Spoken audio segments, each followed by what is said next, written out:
to this week's edition of the Focus TV. We got Octavia Wyatt, Raymond Lyons, Cardo Dudley Jr., Wilson Tarpe Jr. Welcome to Season 6, Episode 24. All right, we're going to talk some NBA playoffs, finally looking at the NBA Finals now that Miami and Boston took forever to wrap that series up. It feels like the Nuggets have been waiting for a week and a half. Some update on DC United, and we have some rapid fire a little bit later. And obviously, going to touch on the Mystics. But I'm going to ask you guys just openly. We know Denver wrapped up things early. At Miami and Boston last night, they finished that series off. Just you guys' thoughts on the series? We'll start with Octavia, Ray, and then Cardell. And then first, your thoughts on that series, and then second, your thoughts as we look ahead to the finals matchup now that we finally know who it is. Yeah, that was just like the wildest, kind of dumbest series that I felt like I've watched in a while. It was just entirely too many ups and downs for my brain to kind of really comprehend.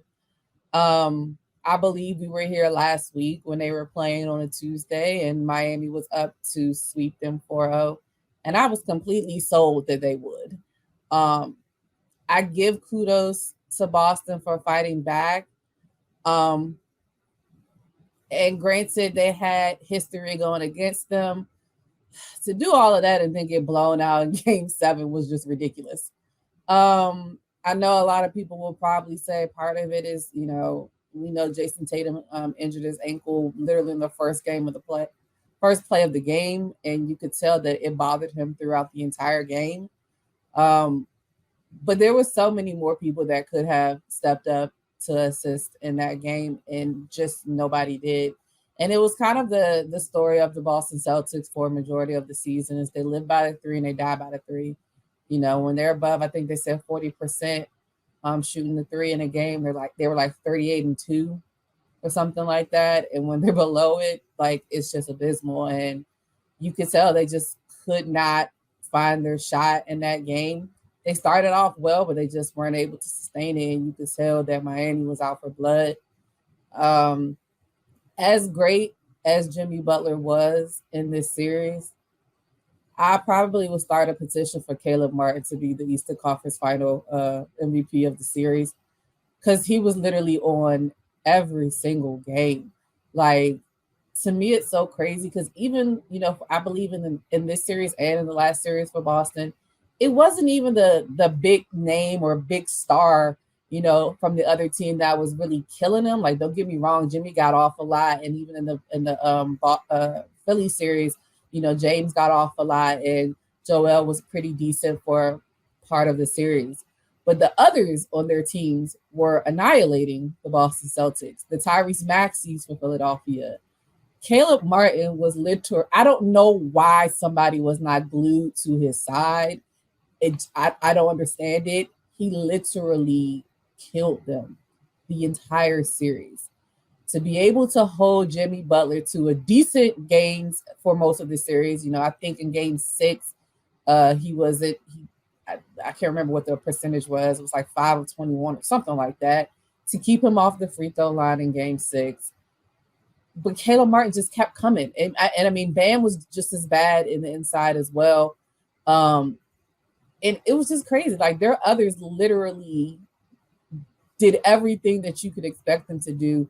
And in a game 7 on the road, after the game 7 that they had last year, it was crazy that it was a year to date of the game 7 from last year. And they just had a different outcome.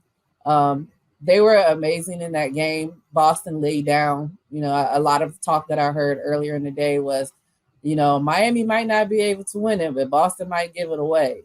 I think it was a little bit of both. I definitely think Boston, didn't play up to their potential.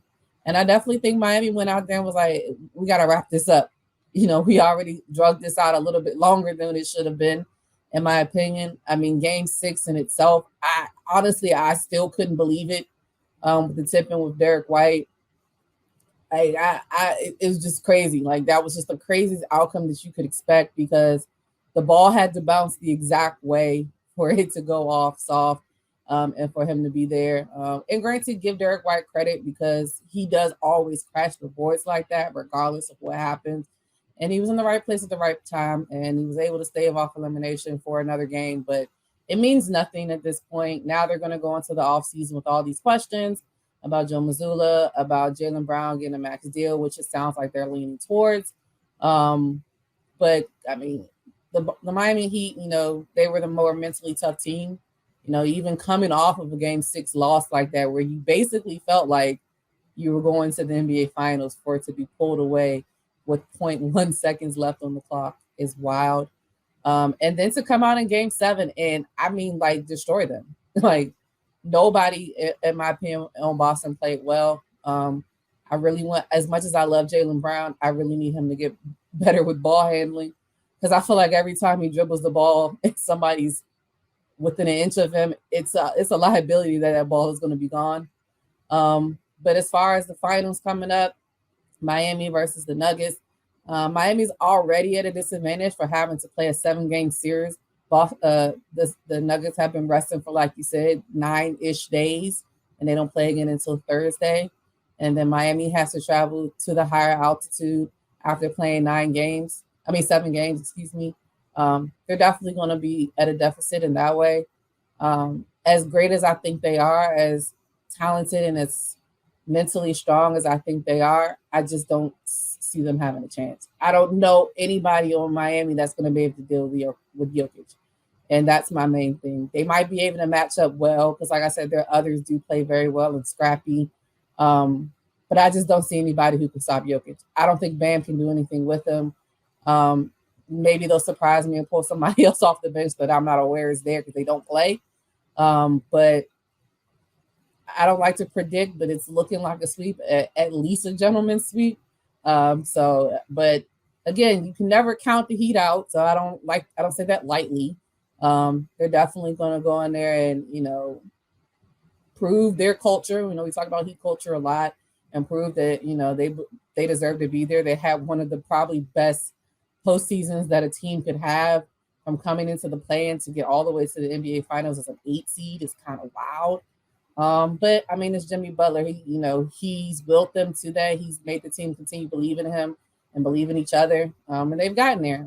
So I'm excited to see it. A lot of people will probably say that it's not a marquee matchup, when it comes down to the teams that could have been in this finals, but it's the two teams that deserve the most to be there because they're there. So I'm excited to see how it goes. Right. Yeah, man, that series was wild.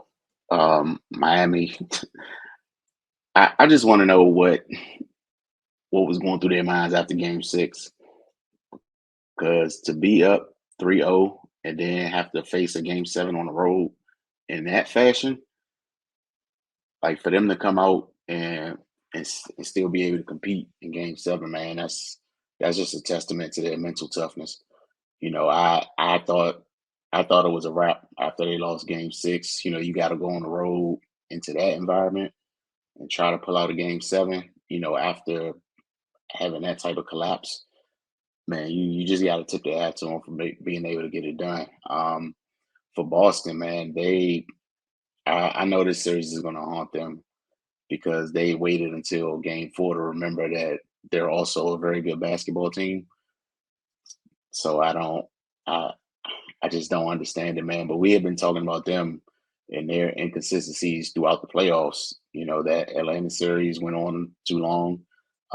Philly, against Philly, their backs were against the wall until they responded. Uh, Tatum had the big Game 6, and they finished them off in 7. And then and in this series, they waited until they were literally in the grave, and all Miami had to do was pour the dirt on them. Then they rose up like the Undertaker and came back and forced the Game 7. So they yeah, they just gotta tighten some things up, man. The overreactions are hilarious. A team that was just one game away from the NBA Finals is all of a sudden not good, and they don't have good players. But we not even gonna listen to that noise because obviously they're a good basketball team. They just had some faults here and there. The reliance on the 3-point shooting was their main downfall. I mean, it a team should have to do more than just go to a zone to completely throw you off. But when you just laying back and jacking threes, without and not attacking, and getting to those middle spots and trying to create, that plays into their hands. Then Miami got rebounds, play defense, and they converted on the other end, and that's why they're in the finals now. Um, but yeah, Boston, they got to feel like this was a missed opportunity. But that their core is still very young, man. Tatum is how old is he? 26, I think he's 25, 25. Yeah, and Jalen Brown is what, 20. 26, 27, somewhere around that. So yeah, they got time, man. And yeah, so they'll nothing's guaranteed, man, but they're still in a good spot to remain competitive for a long time. Miami, they got a long road ahead in this finals. That's a tall task. Denver, they're the most complete team in the playoffs, the most consistent team. That's why they are where they are. This game one could get interesting because typically teams with long layoffs like that, sometimes they get caught up in the first game. They've been off for a while. They could be a little rusty, and then the team that just finished playing, they come in with a lot of energy, because they know how important it is to get one of those, get one of those games on the road. So, hopefully, yeah, man, Miami could come out and jump on them. Denver could be still on this kick that they want and handling people and getting people up out of there. That's why they had this 9-game layoff, because they handle business. Miami should have had the same layoff, but it is what it is. But they're here nonetheless. I'm just looking forward to a great series. Of course, Jokic, he's going to be hell to deal with, as he is at all times. That's a job by committee. I don't care who's on your team. Like, you gotta put several sets of eyes on him while accounting for everybody else, because his passing just makes everybody a threat at all times. So Miami, they're gonna have to be locked in, man. Yeah, they're not gonna have the same luxury to have the same the same lapses they did in the last series. You drop 3 games in a row, and most of the time it's a wrap. Fortunately they had the 3-game cushion, but yeah, they're gonna have to be way more locked in than they were in that Boston series. And yeah, and Jimmy, he's gonna have to get back to to playoff Jimmy, man. He had a couple tough games there, but this late in the season, and with the way he plays and the energy he expends, I'm sure those legs are real heavy. So he gonna have to find a way to continue that same productivity. And then others, Caleb Martin, if he continues to play the way he's been playing, that's going to bode well for Miami. Duncan Robinson came back to life. Max Strus has been playing well.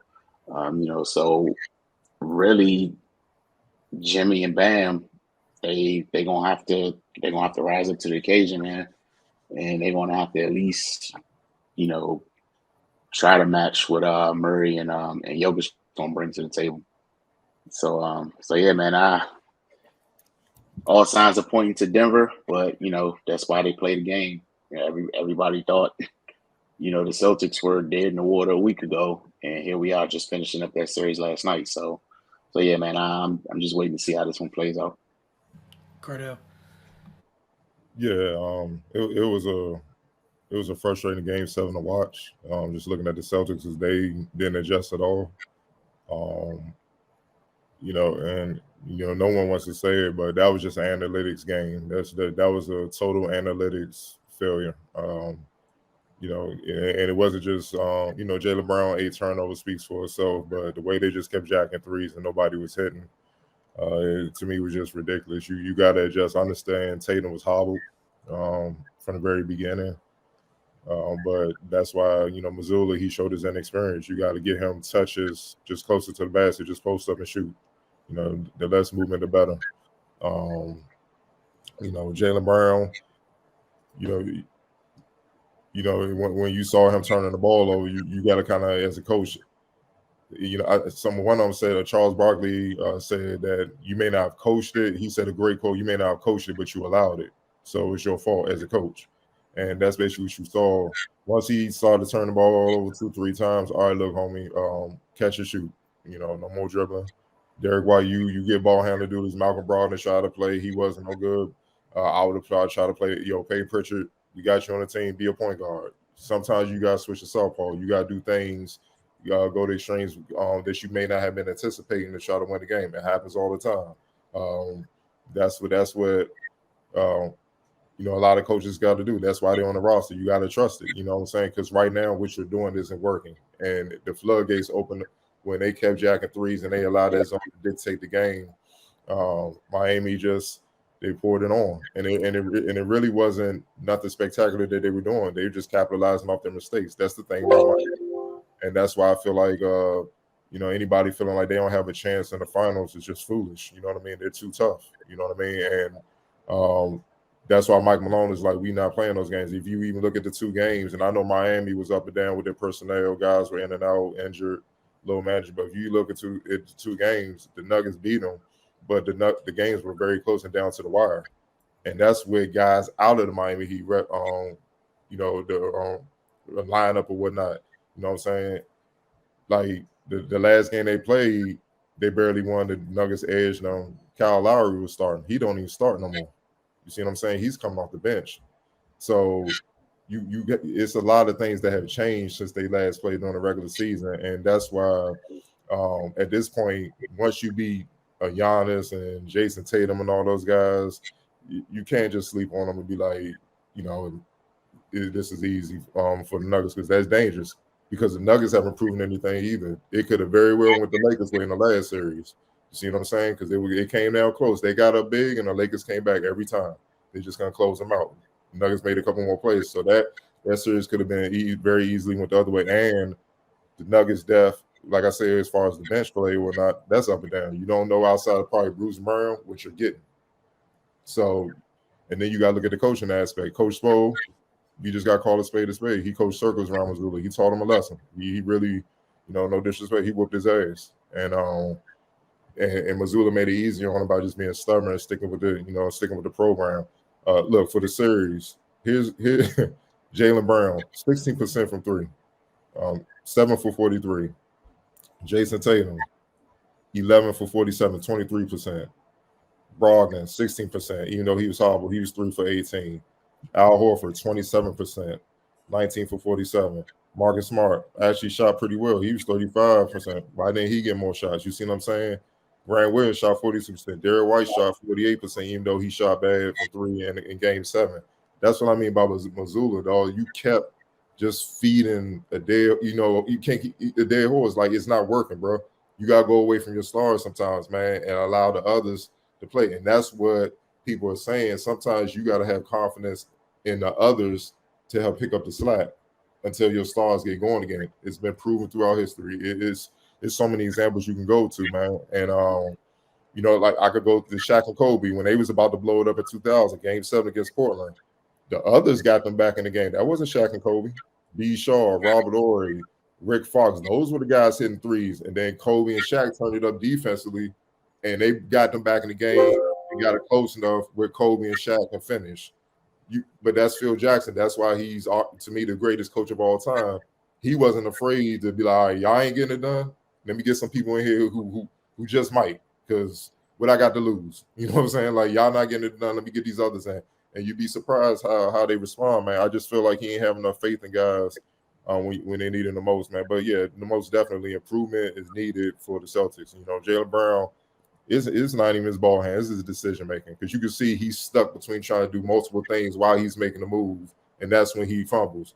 And the Heat knows that, and that's why. And that's another thing about the Heat that's underrated: their defense. They can adapt to man. They was pressing full court, fell back in the zone. They throw different looks at you, so it's not going to be as easy as people think, man. But Denver with the long layoff, they might be rusty. You see what I'm saying? So it's a lot of things that go into it. Jokic, yeah, he's a monster. You got to deal with him, but a lot is dependent on him, and The Heat knows that. You see what I'm saying? And in the 2 regular season games, Bam has actually had good games against him. You know what I'm saying? But it's not always, how the Heat play. They're not always matched up with like individual Bam with Jokic, because he might be on Jamal Murray at points. You see what I'm saying? He might be on Michael Porter. It depends on what's going on within the floor. Aaron Gordon would not. We know what Jokic can do. We know Jamal Murray, I think he's gonna have his hands cut off. I think Jimmy gonna, try to get at him, just to kind of contain him in a sense, and go at him on offense. He's gonna have to guard. You know what I mean? Last series he didn't really have to do that because he had D'Angelo Russell guarding him, so he was food. So just being real. So it was light work. You know what I'm saying? Caleb Martin, his confidence is through the roof. What I think people are looking at mostly as we go into the finals, they're looking at names instead of really paying attention to the basketball that's being played. Like, forget the names, just look at who's producing, and that would tell you what dictate what may happen in the series. But like I say, it's hard to tell. I'm just not sleeping on the Heat. They've knocked out some heavy hitters to get to this point, man, and they've been down. And Tyler Hero's coming back. No one's talking about that part. They've done it. You can't knock what they're doing. They went in. They're playing their brand of basketball. No one has been able to figure them out so far. You gotta give them the proper respect as far as right now, man. The thing that Denver does have going for them is obviously the home court. I don't want to hear about the thin air crap or whatever. If the thin air was that big of a deal, they'd have won some championships before. So clearly, don't nobody give a damn about that thin air. That's just a bunch of out of shape people talking, man. You know what I'm saying? And plus, within Miami Heat's the best conditioned team in the league. We now know that. So that won't bother them. They'll be ready to go, man. So I'm looking forward to the series, man, because I think it's going to be a lot of chess moves being played between Spo and Mike Malone. And you might see some guys play that didn't even play in the last series because, like Jokic, you don't want Bam in foul trouble. You might see Omer, like Yurtseven, the footer that didn't even play last year. In last series, he might get some minutes. You might see him activated. You might see a whole bunch of guys that didn't even play all of a sudden get back into the fold with Tyler Hero coming back. It's gonna be interesting. Like Cody Zeller didn't even play last series that much. You're gonna need him against Jokic. He might be the guy that's playing with Jokic, and Bam might be playing, you know what I'm saying, off the ball, just watching Jokic and coming with the double and stuff like that. Making sure his passes don't get to open shooters and stuff like that. And they might live with like Jokic. They might give him the Tim Duncan rule. Go ahead, give us 50. But the others ain't getting off. So if you can average 50 and beat us, cool. They might do that. That's what they used to do. The Lakers said that's what they would try to do with the Spurs with Tim Duncan. You're going to have to give us 50. You're not letting nobody else get off. And they just felt like Tim wouldn't try to go for 50 every time because he would eventually get back in team mode because he's wired that way. Sometimes they were right, sometimes they were wrong, man. But I'm excited for the series. I like the new blood. I like the new the parity that we saw all season. And when you get to this point, you deserve to be here. I don't want to hear the excuses from other teams. Certain things could have went certain ways or whatnot. You have 7 games to win the series, man. And they didn't get it done. So you gotta get credit where it's due. And the X factor, you gotta look out for the Heat. Kevin Love, like I said, last series was a bad matchup because he had a matchup with Jason Tatum. The way he could spread the floor and rebound, the outlets, stuff like that. That might be something, especially with Jokic, especially as he is. He's not the most fleet of foot. So getting that board and throwing and outletting it and getting easy points, that might be something that could be an X factor in the series. So it's gonna be fun to see what these coaches draw up, and I'm looking forward to it. Like you guys said, it should be an exciting finals. I think things tip off Thursday night. I think that's when game 1 is, pretty sure. So you guys enjoy it. Look forward to checking back in with you all next week to see how probably the first two to 3 games by then. By the time we're back, by the time we see you guys again. So again, appreciate you guys talking NBA. We're gonna take our first break of the night. When we get back, Ray's gonna tell us what the Mystics been up to. You're watching the Focus TV.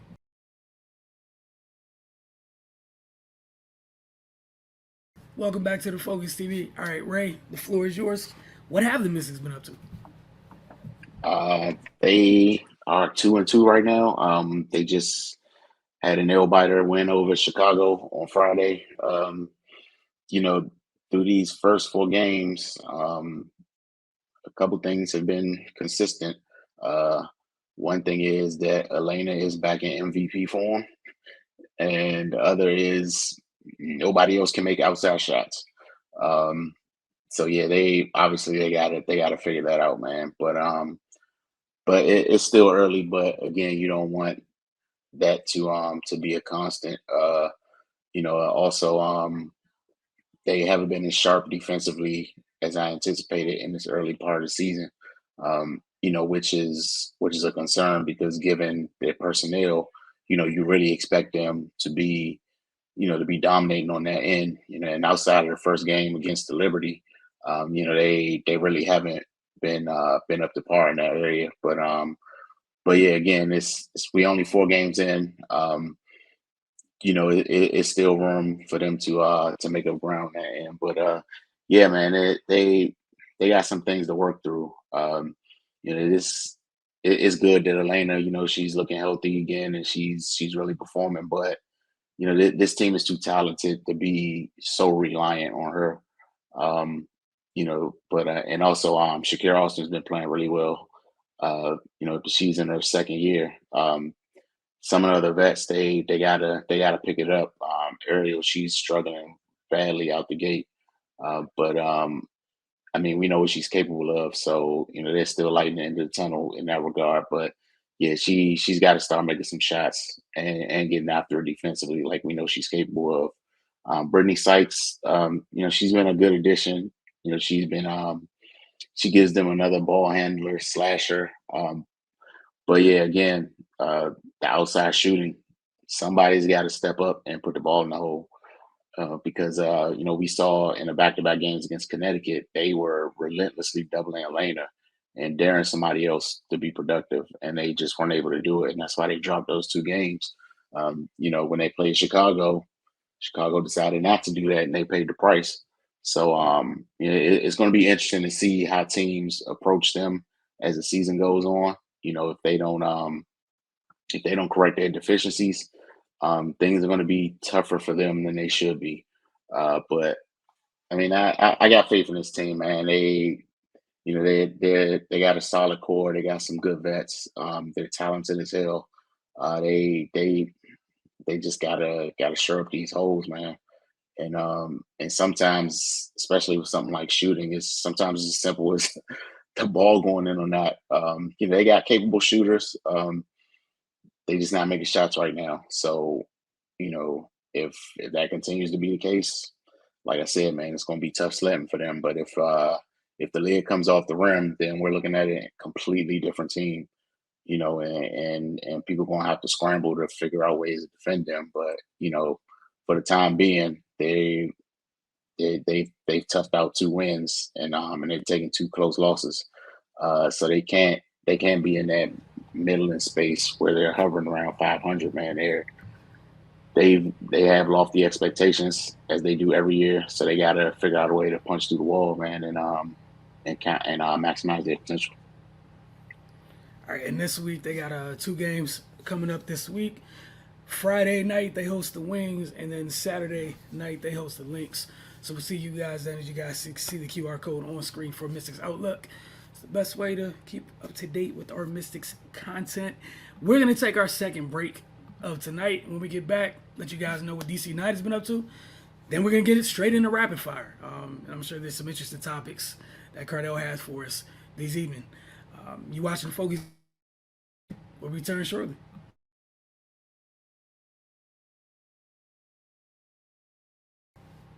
Welcome back to the Focus TV. As promised, DC United, they only had 1 game this week, so that's obviously a positive compared to the last couple weeks where they had 2 to 3 games in a week and they were going through it. They've been kind of up and down recently. This week ended up being a bit of a down week. They were on the road to take on Toronto, which is, it's a tough place to play. Toronto came into this game they were winless in their last 4 games. That said, DC United was looking for a win on the road. Insigne right here on the corner. Toronto had several opportunities within the first 10 minutes to score. They would break through. They broke through in the 14th minute. And I think this is it right here. Insigne, corner kick, in swinger, and Kerr. header right to the upper 90. Nothing anybody could do about it. Youngster did a good job losing his marker, and Toronto takes a 1-0 lead. Toronto would come close to scoring again in the 35th minute. DC, a little shaky after that, after giving up their first goal. However, they did have opportunities in the first half. They just didn't capitalize on them. And once again, it was some of their bigger guns having those opportunities. As Ray was talking about with the Mystics, sometimes it's just as simple as making and missing shots. It translates. It's really that simple sometimes. You get point-blank opportunities, you hit them, it changes the game. You don't, it also changes the game. In the 43rd minute, Chris Durkin, this is Toronto's chance to go up 2-0 right here. Barely missed a great opportunity, just goes a bit wide. DC United in the 43rd minute, Chris Durkin places a beautiful ball across the box to Christian Benteke, who somehow maneuvers around his marker and gets a toe on the ball, but great positioning by Sean Johnson, one of the better keepers in MLS. And again, this is all positioning by him. And Benteke maneuvering around the defender, also doing a good job there. But, the score remained 1-0. They went into half that way. In the 56th minute in the second half, Kerwood Fadesine with the ball that winds back to the box. The shot was a bit high. So you're going to see several missed opportunities from both clubs here. Toronto would break through for their second goal in the 71st minute. This is a very good free kick taken by Click. They just couldn't finish again. There was a theme in this one. This is something that's been an issue for DC United all year. You see how high their keeper's playing? He likes to be aggressive and be part of the play.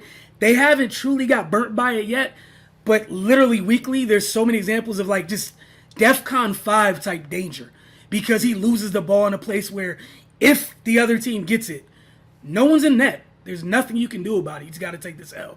There's a hell of an opportunity there by Toronto. But again, DC United dodged a couple bullets. You're on the road. You're looking for the equalizer. Couldn't find it. 71st minute again. This is when Toronto gets their second goal. And then for DC United, they're fighting for the rest of the second half, trying to get back into it. One of the good things about DC United, and this is also dangerous for teams that are playing DC United when you're leading them, they're one of the best in the league in terms of scoring after the 80th minute. Games are typically, regulations 90 minutes.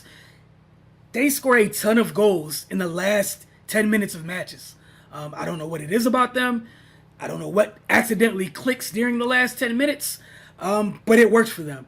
This is really just good combining here by Toronto to get their second goal. But DC United, they would score in the 86th minute off a corner kick. Pedro Santos takes it. Click gets the ball after a poor clearance. It's knocked to the center of the box. Another shot is taken. Sean Johnson again gets his hands on it. He just couldn't pull it in. And Benteke just wrestles with the keeper to knock it into the back of the net. So again, another goal late for DC United in this one, but they just weren't able to get the equalizer in the additional time. So they scored in the 86th minute, and then there would end up being a whole 10 more minutes because there was 6 minutes of stoppage time. They just weren't able to provide the equalizer. It was simple. Get a hell of a shot here by Andy Nahar. Just struggling. Good opportunities by more than capable players. Just not finishing. Literally, that's all it's been. That said, they fall to 5, 6, and 4 on the year. They're in 8th place at the moment. They got a chance to keep their place, if not move up, but at least secure their place over Montreal. Montreal's who they're facing Wednesday at home at Audi. And that match is between the teams that are in 8th and 9th. So regardless of what's been going on, you're going up and down, you're still above that invisible line that if the postseason started today, you're in the postseason. Again, a few weeks ago, they were in 13th. Here's the goal from Christian Benteke. And, he's had a good start to the year for sure. He's been worth the money.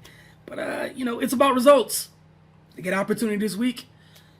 You can get a result, goes a long ways, 3 points, get a chance to get back, climb a little bit higher in the standings. But, again, a tough loss this week for DC United. Cardell, what you got for us a rapid fire this week? We're gonna have a little fun question to kick things off on the NBA side. We all know Boston lost Game 7 in the Eastern Conference Finals. Going into the off season, they have some big decisions to make, mainly with their top two stars. Do they keep them or do they split them up? Because both are eligible for a lot of money.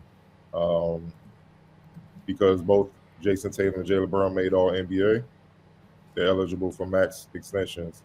On Brown's side, he is eligible to sign a projected $295 million extension. And the following offseason, Tatum is eligible to sign for $318 million the following the following summer. But it won't kick in until the 25-26 season. For example, for Jalen Brown, let's say he's offered the max extension and he signs the 24-25 seasons when his contract will kick in. He'll make a little bit over $50 million. In the 25-26 season, he'll make a little over $54 million. The 26-27 season, he'll make a little over $58 million. The 27-28 season, a little over $62 million for that season. And the 28-29 season, a little over $66 million per season. Multiple questions with this. If you're the Boston GM, would you roll the dice and sign both to a max extension? And with this new max deal being eligible for not just obviously for them, but for a lot of players, the top tier players who make All NBA or whatnot and become eligible, what are your expectations for those players, and how many players are truly worth this type of money? We're gonna start with you, Octavia. I don't know if anybody in the world is worth this much money. Because that's a lot of money. I think it's gonna. I'll be honest. I have no idea. I think it's gonna be an interesting decision that I believe it's Brad Stevens who has to make. Because on the best believe the owner gonna be in that room. He yeah, I'm sure they're gonna have a whole boardroom, a whole team. Because my thing is, you see the potential in both. You definitely do, but my issue is, what are you going to be able to afford around them? Because it can't just be them. So I feel like that's going to be their biggest, hurdle to jump. Is what else are you going to be able to afford with those two on your rosters? Like, who else can you possibly afford that is going to be able to be any type of asset to the other two of them? Unless you literally expect Jason Tatum and Jalen Brown to play 48 minutes for 82 games and however many games it takes in the playoffs, because I just I don't know who else they would be able to sign around them. It kind of, like, to think about it, that's two max players on the team. Like, if I rewind back time, where I always used to think about the Portland Trailblazers, when Dame first signed his max contract, his entire starting five around him was gone. And they've been in a limbo ever since. They were doing pretty well out there. They were on the up and up. It was him, Wes Matthews, LaMarcus Aldridge, Nicholas Batum. Like, they had decent players around him. He signed that, they all were gone. And they've been struggling ever since. So I think the issue is going to be, like you said, do you feel like, that you're going to get your most potential out of both of them playing well together? I mean, a lot of people didn't think that it would work. I think it's worked fairly decent. And I say fairly decent because they haven't won a chip yet. Now, granted, I think that they're still pretty young. And I think that's something else that they have to take into account. I heard something somewhere where they said there's not even a lot of players who win championships under the age of 25, like as a star player. Like, I don't remember where I heard it at, and I could be completely wrong, but my point is just saying that they're still fairly young. They still have a lot more time in their careers. But I'm just worried about, if they would be able to put anything else around them. And then the opposite side of it is, somebody will pay a pretty penny to get Jalen Brown on their team and have Jalen Brown be their star, or Jason Tatum, whichever they decide they want to do. It's tracking like it would be Jalen and not Jason. And you could probably get a haul back for him. So then, are you going to go that way and solely put the responsibility on Jason Tatum or Jalen Brown, whichever you decide? I just think there's so many different variables that can come out of this situation that I do not envy being those people making those decisions. I have calls for pause about their decision making ever since the whole Ime Udoka situation happened this season. Their decision making is up for debate at this point. So I don't really know which way they're going to go. Early things that I've read recently is saying that is like they say they think it's likely that they sign Jaylen Brown this year to the max contract. Um, in the hopes of saying, well, at least we have another year before we decide what we do with Jason. But I don't think Jason is going to regress. So I don't think that's going to make it even easier when that time comes. So I have no idea what they're going to do. This is like probably one of the biggest stories that will go into the off season as far as contracts and negotiations and stuff like that. Um, and I'm not really currently aware of the contract statuses of the pieces around them, like the Marcus Smarts, the Malcolm Brogdon. I got it real quick, just to help y'all out. So the Celtics are not in danger of exceeding the projected 189 million, basically ceiling until after the 24-25 season. So Brogdon, Marcus Smart, Al Horford, Robert Williams, and Derek White combined earn they earn below 22 million each. So those guys can still be there at least for another 2 seasons. So the problem starts if, say, both of them sign. The problem starts after the 24-25 season. So they still got a couple more years to kind of see where this goes. So that's why it's like, That makes me think they would probably do it. Like I think for them to get, granted they had not the ending that they wanted this year, but with the turmoil that they had in the beginning of the season, I think that I don't blame it all on that, because when a game starts, like, you got to be there. Like, it is what it is. But the turmoil behind it, we know Joe Mazzulla is a rookie coach. Like, people were even harping on the fact that he was in the second row, not even in the first row. Like, he doesn't have any good veteran leadership around, like leadership, but like veteran coaches in his staff. He didn't really get enough time to pick his staff. Now he'll have a whole off season, to kind of prepare more, you would think. And I mean, to me, the East is not going to get too much tougher. I mean, I think the West is really where it's going to be pretty tough. I mean, I think right now you would think the teams that were at the top of the standings in the East this year are probably going to be the same ones again. Them, the Bucks, the Sixers, with their coaching changes and everything that they have going on. So I could see them, shooting for it. Maybe they're happy with getting the one chip and then figuring out what happens after that. Because they haven't won a championship since 2008. And they were stuck on 17. And, that's the thing that they go back and forth between them and the Lakers. So, I mean, if they're going to be, those other players are going to be there for at least the next 2 years, I could see them doing it. But, again, I don't envy the decision at all. What players you feel is worth that type of money? Around the league, not like just in Boston.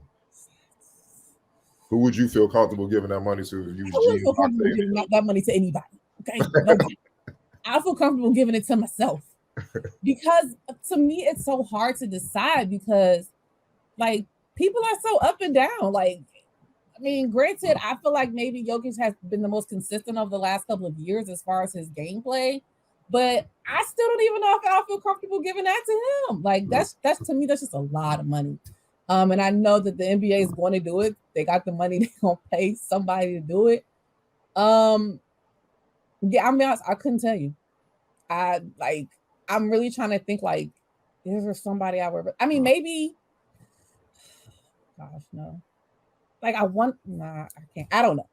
I got you. Ray. Oh boy. From the seat I'm sitting in right now, I'm thrilled that the brother has the opportunity to make this type of money. Absolutely. I hope he gets it. Kudos to him, man. That's amazing. If I'm the guy that that's pushing this contract across the table, we're getting some things squared away off the break. You playing 82 games. I don't care if your leg falling off. You got enough money to go get you the highest level prosthetics, and you're gonna be out there no matter what. you need to be the best player on earth. Like this, if I'm forking over this type of money, I need a return on investment, man. And the return on investment of $290 million is astronomical. I need multiple chips, MVPs, every accolade you could think of. I need you to be coach of the year, dog. Like seriously, this is that's a crazy contract, you know. And and like I said, man, I'm happy they get the opportunity to make this money, but people want the money and they don't want the expectations that go along with it. And life don't work that way, man. Like guys campaigning for shorter seasons and all these excuses and all this other type of stuff. Like, dude, no. You you getting 50 mil a year and that's the lowest you're gonna be paid over 5 years? Yeah, bro. We need big results. And it's not too many excuses you're gonna be able to make for me to kind of see where you're coming from when, I've paid you like this. So I mean, like I Taylor said, man, more than likely they're gonna do it. I don't really see I don't see any other realistic option for them. Because I mean you could trade them, but I mean if you trade them then you kind of starting over, so to speak. Because you got to integrate all these new players into the team. Him and Tatum, they've learned they're kind of in a groove right now. Like Octavia said, they're both really young. They're awesome players. I think in the position they're in, the best course of action is go ahead and fork over the money and see where this thing takes you in the next couple of years. Because by the time, Kadel, when you say they get in trouble after 24, 25, Yeah, if you haven't won a championship by that time, yeah, it's time. then it's back to the drawing board. So yeah, man, just go all in, do what you can. That's your window, and you can see that now. That's your window. Do what you can in that amount of time to get it done. But yeah, like looking at those numbers, like, yeesh, that don't even seem real. But yeah, man, like guys are wanting these type of contracts, then you got to understand what comes with that.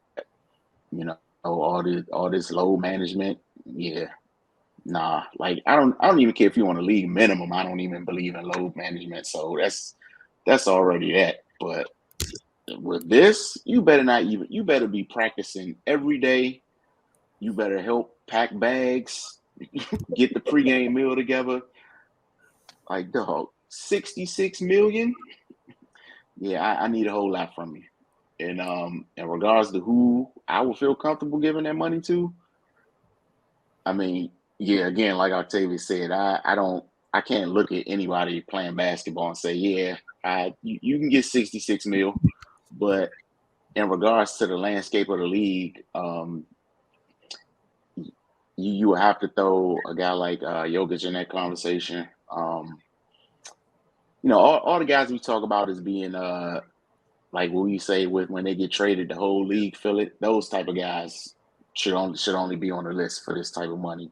Like Jokic, Giannis, Steph, KD, those type of guys. Yeah, outside those four, I really can't think of anyone. Of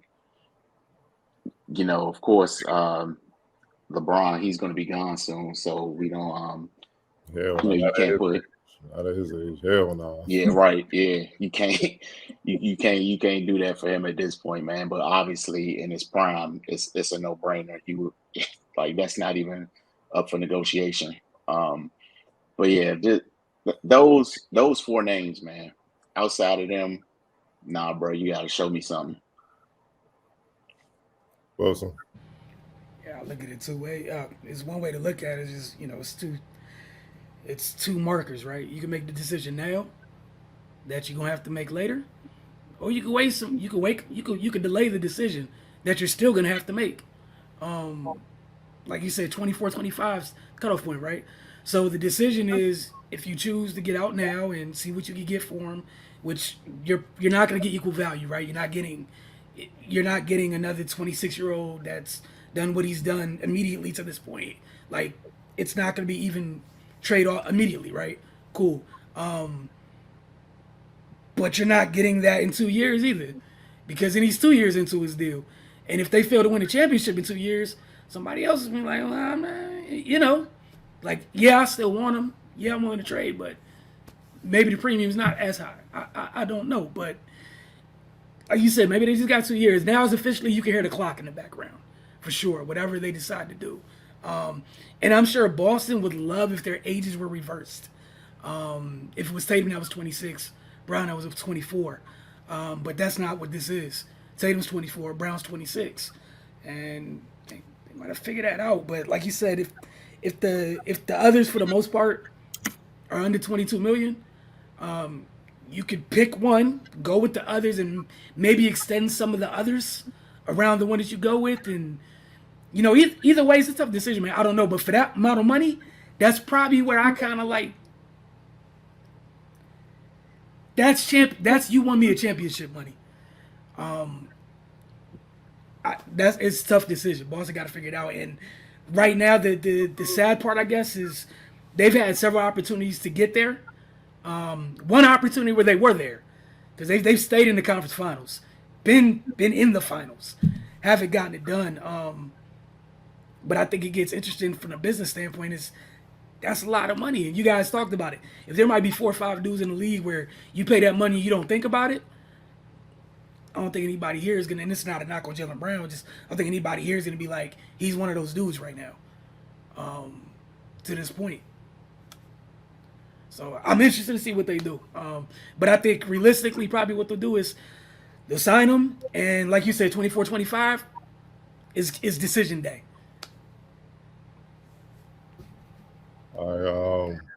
For me, if I was GM, I think you have to sign him, because you also running the risk of, if you trade him, Jason Tatum won't be happy, because you taking a step back from being on the verge, and he may roll, and then you really in trouble.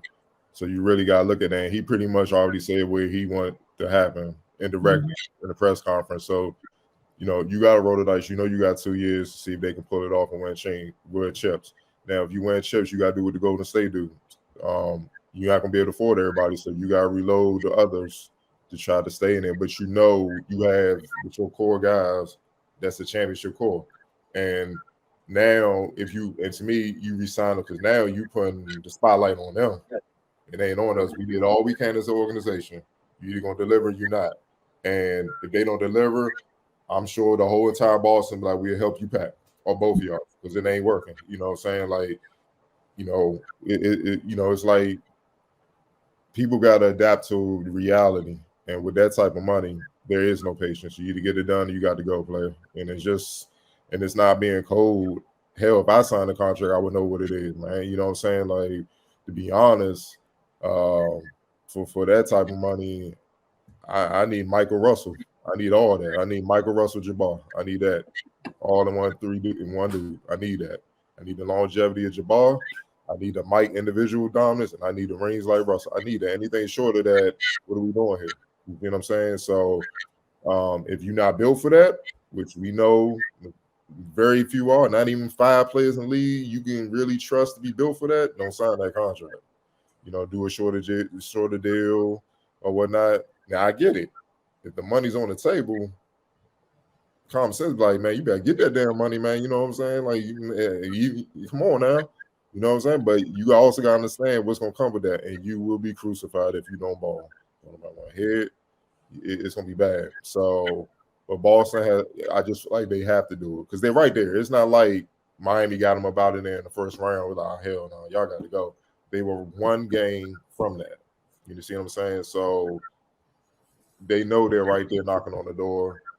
Keep the stability going, because I feel like a lot of teams in the league get coward. They get coward, make coward moves, and they implode the team before they can really get, when they on the verge or when they have one and they in position to continue to win. You blow it up and you don't recover, and you can see there with the Mavs. They really haven't recovered since Dirk won that ring.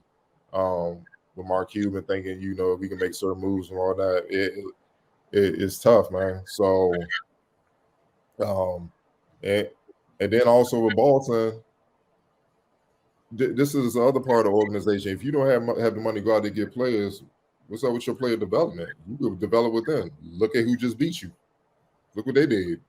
Because of the Miami Heat coaching, how Pat Riley, has things running, how they get down, it's hard for them to get free agents. They develop. They scout well. They get tough-minded kids who hungry. They develop them.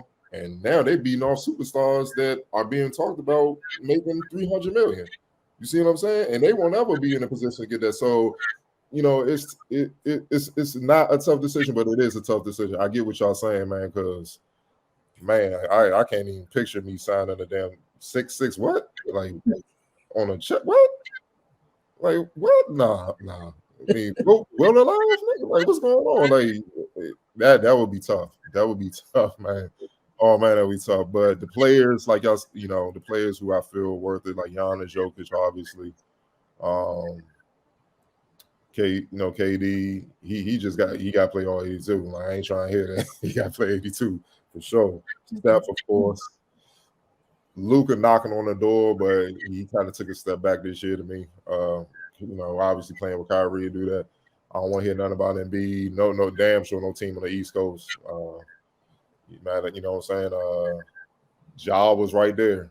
But ain't no way in hell you giving him that. He was right there. That's what I'm saying. He was right there. He would have been like, yeah, him too. Before all this BS, man, not him. I'm looking around the league. It's tough, man. Like, hell nah. 66. And I know the, blind witnesses like, what about Lamar? Ain't no way in hell I'm paying a 44-year-old athlete $66 million. It's just no. Like, I hate to be ignorant, man. More than retirement at that.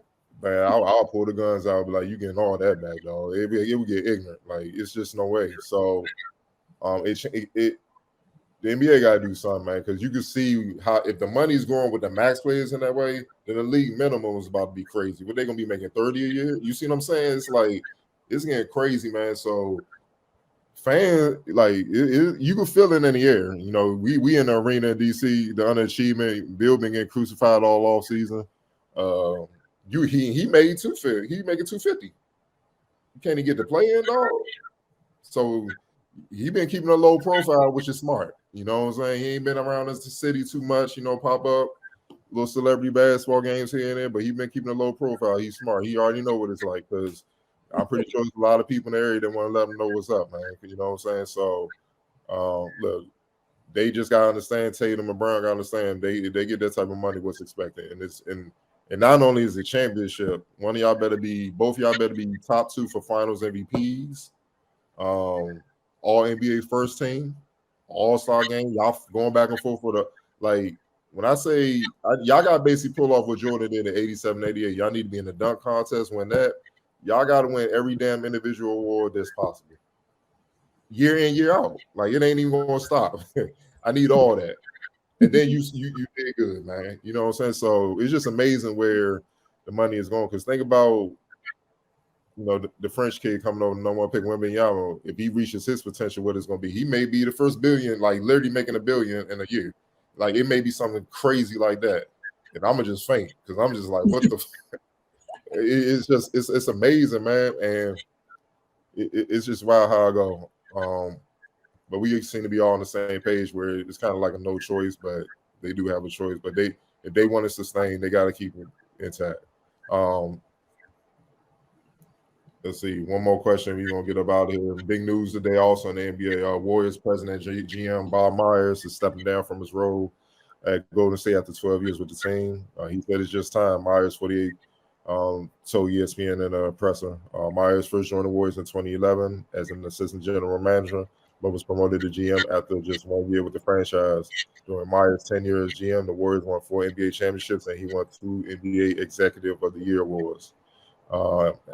At a press conference earlier today, Myers explained that he was not all in on the team the way he was previously, and that is how he knew it was time to walk away. Quote, the bottom line is the job requires complete engagement and complete effort 1,000%. He said, if you can't do it, then you shouldn't do it. That's the answer to the question of why.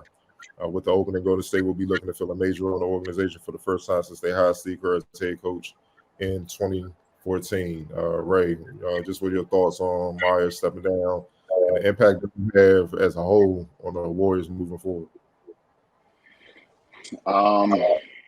All good things must come to an end, man. Uh, he's been with the franchise for a while.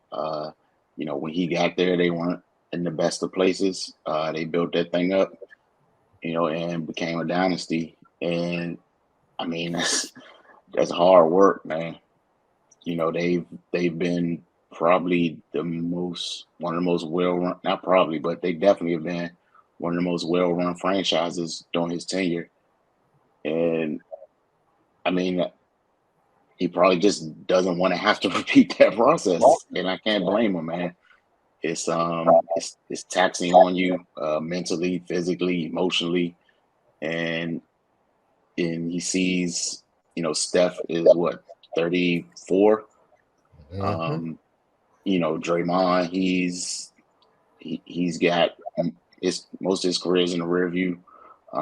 Clay, he's not the player he once was with the injuries and everything. So they gonna have to do some reshuffling. And I mean, and like you said, man, if he's not all in, then he's not gonna be able to repeat the same success. And kudos to him for being self-aware and being like, you know what, we had our run. It's time to move on to something else. For the Warriors, it's going to be tough for them to fill that void. I really don't think people take into account, how important the front office is with building these type of teams. With the moves they made, that that allowed them to continue their run. It takes somebody that's good at their job at that position to pull that off.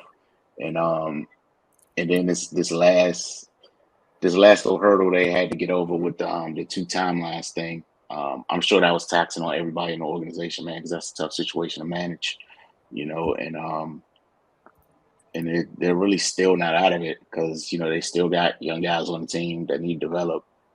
But I mean, they were just in the second round of the playoffs, so it's not like they're bottom feeder. So yeah, man, maybe he just had his fill. 4 rings is a lot.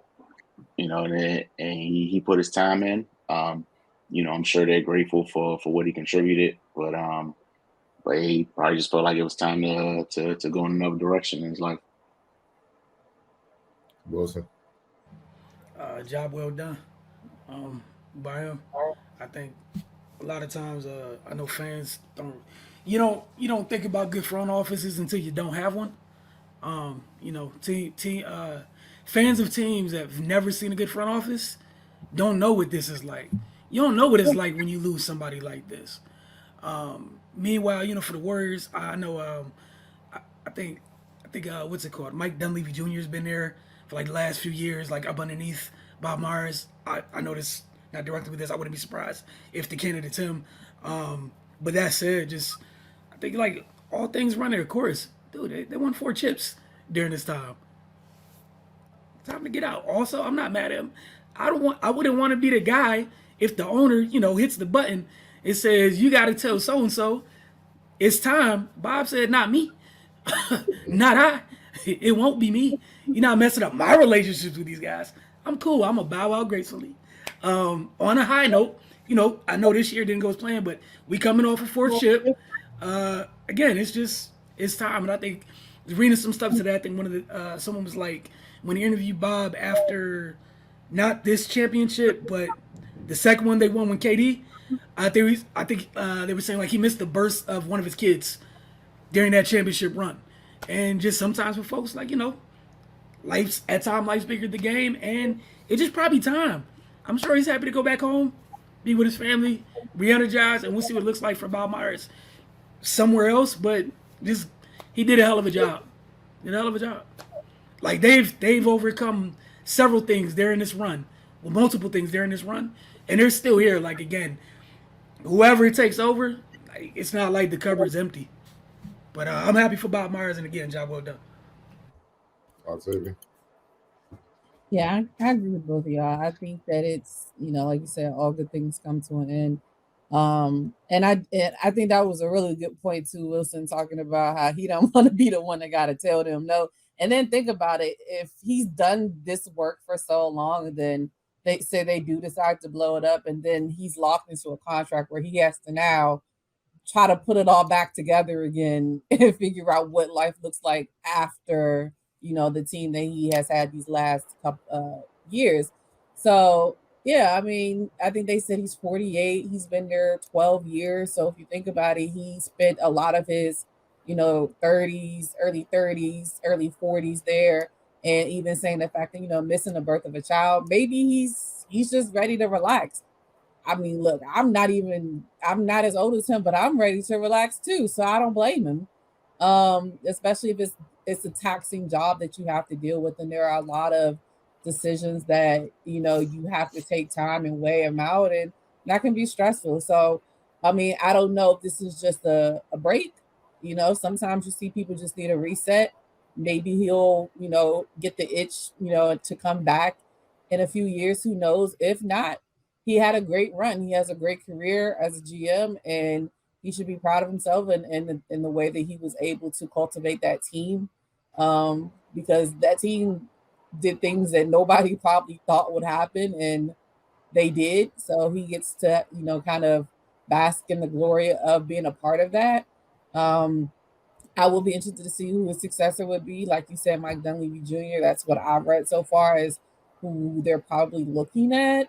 So, and I mean, granted, eventually they got to pass the torch.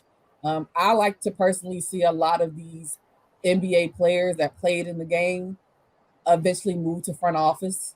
So that would be interesting to see, how that works out. But yeah, I mean, if his heart's not in it anymore, at least he was man enough to say it and not, just stick around for the money and not really put his all into it. So give him kudos for that and just wish him the best. Yeah, he's been one of the best executives in the NBA for a minute. Real cool dude. True story. When they earlier this season when they came to DC, the Warriors, I'm leaving and he's in front of me. So we go out the side door and but the fans mob him outside the Capital One by the media entrance, and they mob him. He stood right there, and it was raining too. He stood right there in the rain, took pictures with everybody. So that let me know where he really is and why the Warriors, why they are what they are, man. You know what I'm saying? It's an organization because we always say it starts at the top.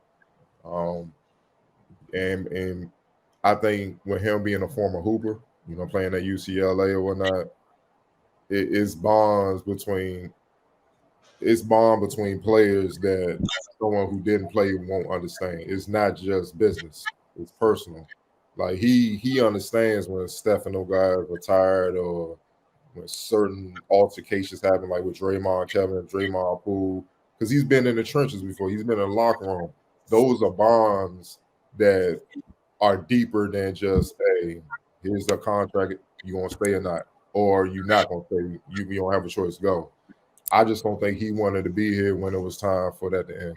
I don't think he wanted to be Jerry Krause in a sense and just give everybody the bad news in a cold way and be like, you know what, y'all, yeah, this is over, this is done.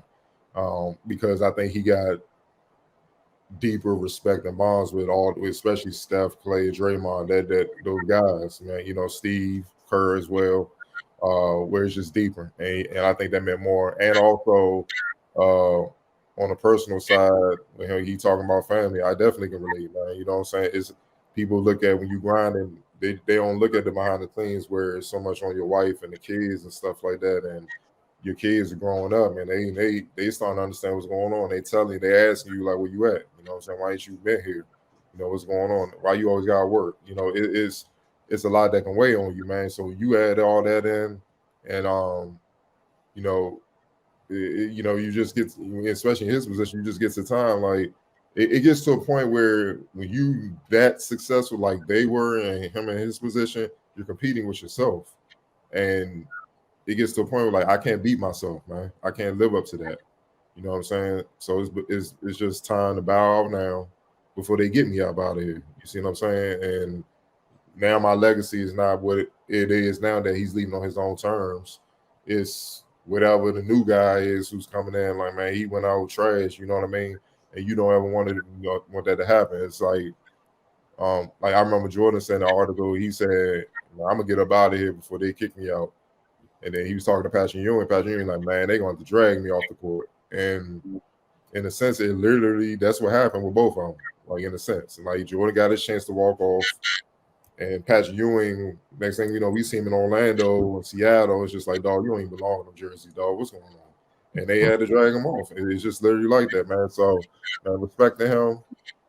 Hell of a job, man. Because let's keep it real, man. Outside, that Baron Davis run, Steven Jackson, all those guys. Way back in the day when we were kids, with Run TMC and all that. Obviously, Rick Barry and them winning chips and contender for chips was way before our time in the 70s and stuff. Wilt, when he first got to the Warriors, they ain't had much success, man. And by far, they're the dynasty. They've been the late since the Bulls. They're the dynasty. You know what I'm saying? So, well, the Lakers, you can say the Lakers and Spurs and all that with doing their run, winning all the championships. But since then, they've been the dynasty for this era, and he's the architect of it, man. And all you can do is respect it. He's in the history books for good. Definitely, and I wish Bob the best. And obviously, we'll keep our eyes on what's happening with Golden State's front office. I know Joe Lacob today was like, people brought up the CBA. He was like, I don't care. We're still about winning. So they've been big banks better than little bank this whole time. I don't think Lacob cares. And so we'll see how that goes. Interested to see the guy who steps in because, boy, you want to talk some big shoes to fill? Horrible, horrible. And here's the other thing. The new guy that come in, I hope he's not one of these pricks that can get those jobs and just want to be smarter than what he is and just bring them right back to what they were before Stephen on them come back. And we've seen it happen time and time again with organizations. So it's going to be interesting. And then Stephen them career ends on some bitter stuff because this fool want to be a genius. It's like, dog, just make smart decisions and just you'll get your chance to make your imprint. You ain't gotta do too much. Man, look, you can make history one of two ways. Be remembered, the positive standpoint, or you go down to infamy.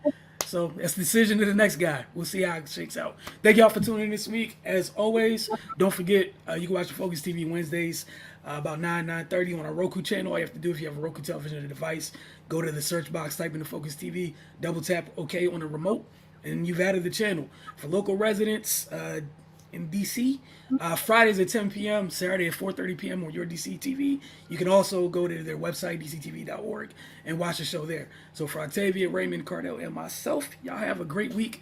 We'll see you guys soon. Thanks for watching the Focus TV.